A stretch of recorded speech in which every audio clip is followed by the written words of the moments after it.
হাজি সাহেব কিসের কারণে ক্ষেত নষ্ট হয়ে গেছে কয়টা টিয়া নিতে আসলাম জমিটা লাগাইলে পরে টিয়াটা দিয়ে দেবো। বাবা টিয়া পয়সা তখন আর দিবার চাই না, টিয়া দিলেই মানুষের লগে সম্পর্কটাই খারাপ। আরে বেটা আমার টিয়াতে তোরা গাড়ি বাড়ি সব করে লাস, তারপরও আমারে তোরা একটা নাম টেক মেরে বয়ে তোস আমি বলে সুদ খাই। ওই আমি সুদ খাই আর ঘুষ খাই এটা তো কথা না। আমার টিয়া দেখি তোরা ব্যবসা করস না, আমার টিয়া দেখি তোরা ইনকাম করস না, তাইলে তো করে তো সমস্যা কি? যাক বাবা তুমি আইছো, তোমার আমি টিয়া দিতে রাজি, কিন্তু আমার কথা হইলো আমার টিয়া কিন্তু বাবা সময় মতো দিয়ে দিবা। আমি আবার ওই যে ছয় কথার লোক না যে তোমার বাড়ির দিয়ে খুঁজলে মু কবে দিবা না দিবা এটা কি বলতো বাবা আমি পারতাম না। নিবা আবার না সময় মতো দেয়া যাইবা। তা তোমার টিয়া লাগবো কত?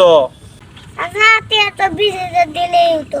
তোমার 20 লাগবো, তুমি সরাসরি সমান সমান 25 নেও গা, আমারে তুমি 50 দিয়ে দিবা। সমস্যা আমার মানে বুঝলাম না। মানে তুমি 25 নিবা আমারে 25 দিবা। আমি বাবা ওই যে 6 নয় লোক না, মানে সমান সমান দিয়ে দিবা। 25,000 টাকা এক বছরে 50,000 টাকা দিয়ে দিবা।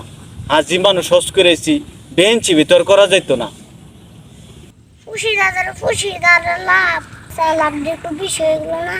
আর কি করুন, বিপদে পড়ছি। আচ্ছা ঠিক আছে দেন। আচ্ছা চাচির ফোন দিয়ে দেন, আমি চাচির কাছে যাইতেছি।